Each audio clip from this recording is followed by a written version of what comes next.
Bringing the world home to you, this is North Carolina Public Radio. Support for this newscast comes from WUNC listeners and corporate underwriters. You can make a contribution and find out how to have your company mentioned here at WUNC.org. It's 71 degrees at 6:04. Good evening. I'm Catherine Braun, and this is news from North Carolina Public Radio, WUNC. Complicated Fourth Amendment questions are at issue in a case involving a firefighter who pulled over a UNC professor and former Chapel Hill Town Council member on suspicion of drunk driving in 2011.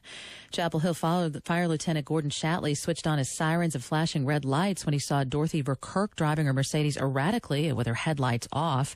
She later pulled over into a parking lot and was arrested by a police officer for DWI. She had nearly 3 times the legal limit of alcohol in her system.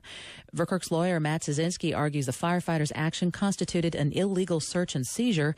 He wants the conviction thrown out. This incident was a wake-up call for her. She changed her life as a result.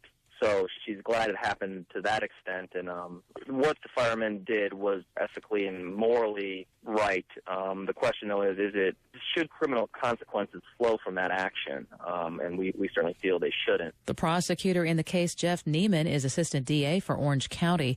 He argues there was reasonable cause and that Shatley was acting as a citizen and simply using the tools he had available. Something important to point out, this fireman called the police twice to get them to come make the stop. And only when as he testified, he saw the car almost sideswipe a bus, did he decide, I can't sit and watch while this car wrecks, and made the decision to, in his words, light her up using the lights and sirens. The State Attorney General's office is appealing the case. It's now being sent to the state Supreme Court, which can decide whether or not to review it.